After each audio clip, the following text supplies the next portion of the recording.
Intention is, you may say, I want a healing. I want a new job. I want a new relationship.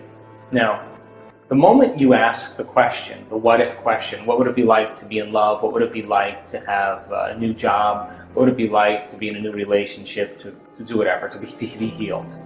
The moment you ask that question, the part of your brain called the frontal lobe, which is the crowning achievement of the human being, 40% of your brain is the frontal lobe. It's the workshop. It's the creative center. The frontal lobe has connections to all other parts of your brain. The moment you ask an open-ended question, you speculate a possibility.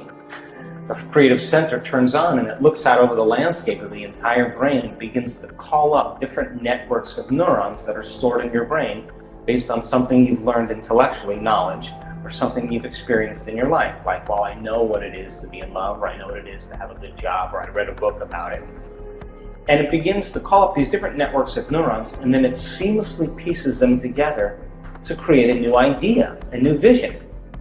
And when you put all those networks together and they fire in tandem, you'll get a clear picture in your mind. And that clear picture is called intention. Now,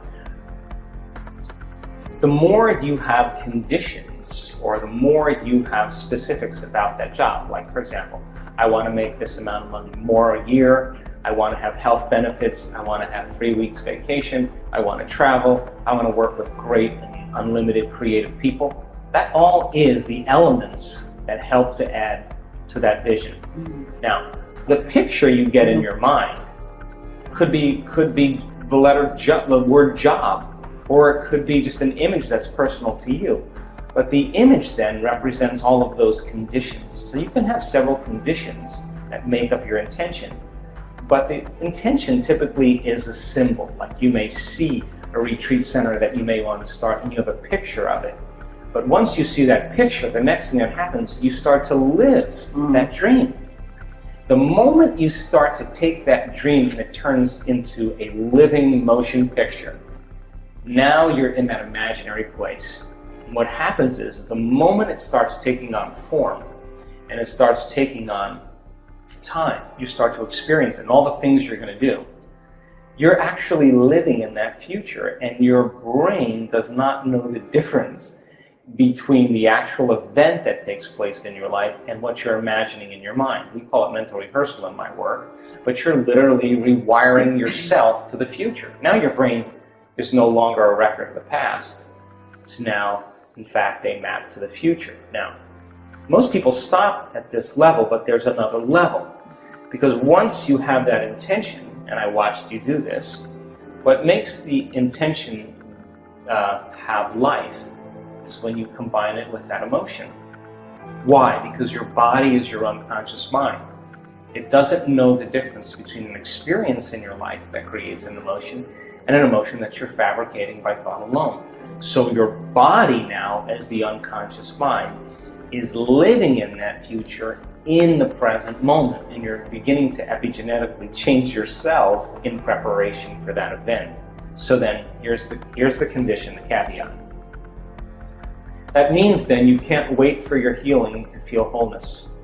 You have to feel wholeness for your healing to occur. That means you can't wait for your new relationship to feel love. You have to feel love so your relationship finds you. It means you can't wait to have your new job to feel empowered. You have to be empowered by the thought of your new job. So we're switching the model around, because most people wait for something outside of them to change how they feel inside of them. And when they feel better inside of them, they get relief and they say, I like you, you helped me with that. That's cause and effect. That's the old model of reality. What we're talking about here in the quantum model is cause and effect, which means then you are going to have to change how you think and how you feel before the experience occurs in order for the event to find you. If your personality creates your personal reality, and your personality is made of how you think, how you act, and how you feel, the present personality who's listening to this show has created the present personal reality called their life. So if they wanted to create a new personal reality, a new life, they would have to start thinking about what they were thinking about and change it. Starting to become conscious of their unconscious habits and behaviors and modify them. Now here's the key. They have to look at the emotions that they've memorized that keep them anchored to the past and decide if those emotions belong in their future. So most people try to create a new personal reality as the same personality. That doesn't work. In other words, a wealthy person doesn't feel lack. You can't bring lack into your future. You know, a sick person doesn't feel desperation. They feel wholeness. And so then, by re-identifying with the future, and then instead of your past, present reality, is very, very easy conversation to have. But actually doing it requires a tremendous amount of awareness. And that awareness means then that you have to stay conscious and pay attention to who you're being all the time. And you can't let any thought slip by your awareness that's going to cause you to return back to the old self. You can't begin to react emotionally to people and things in your life that cause you to feel like the old self. You can't talk and complain and blame and make excuses or go back to old habits and expect your future to show up. You have to maintain that state for a period of time so that your body catches up, because the body and brain live in the past. So it takes a certain amount of repetition, a certain amount of consciousness, a certain amount of will to finally arrive there. And I'm happy to say that it's possible. Well, number one, fill your brain with knowledge. Turn the TV off. Sit down and read a book or watch a video that's going to inspire you. Knowledge is the precursor to experience. The more knowledge you have, the more prepared you are for the event. And when you start losing track of your vision, it's because more than likely you're emotional. Because the moment you feel emotional, you can't see the future because you're looking at your future through the lens of the past. Get up in the morning, get out of bed, and take time for your precious self. You and I are a work in progress. And if we are not changing our brain and body in some way, priming it for the future, we're going to be very predictable the rest of the day. And we're going to be in our past. Take time for yourself every morning and ask yourself a simple question.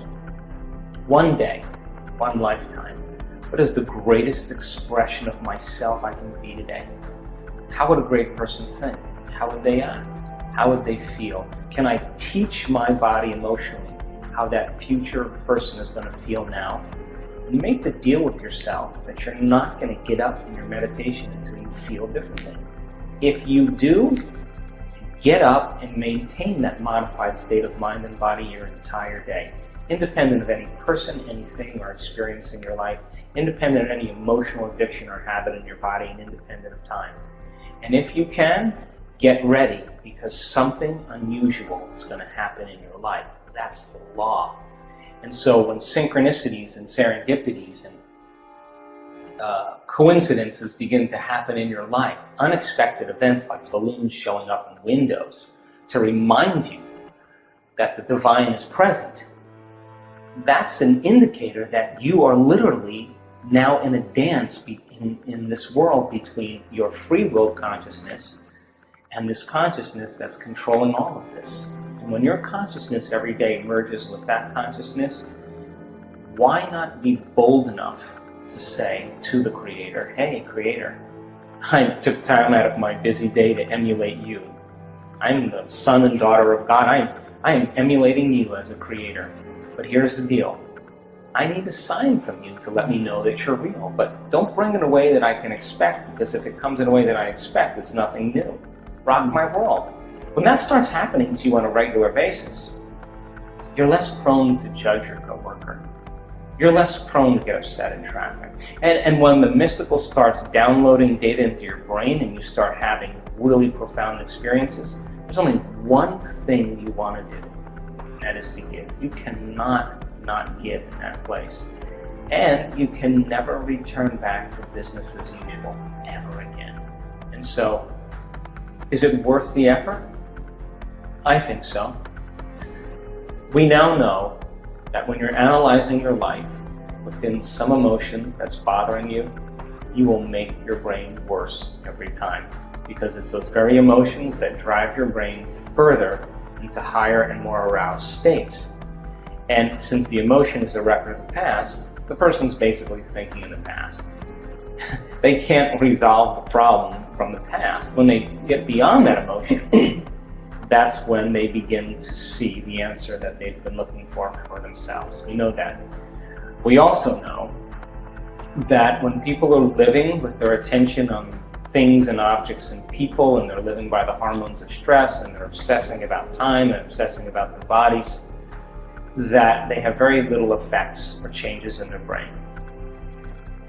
We also know that when a person gets to the place where they are in no body, no one, no thing, no where, and no time, that's the moment they literally are pure consciousness. Now, consciousness is what changes the brain. The brain never changes the brain. The program never changes the program. The personality never changes the personality. The ego never changes the ego. Matter never changes matter. It's only when a person becomes pure consciousness that consciousness with that energy is the epiphenomenon of matter. And so when people reach this elegant state where they disconnect from their body, that's when they can heal their body. When they forget about their life, that's when they can change their life. When they get beyond all of their elements that they identify with, that's the moment where they can begin to change their life or create some new time.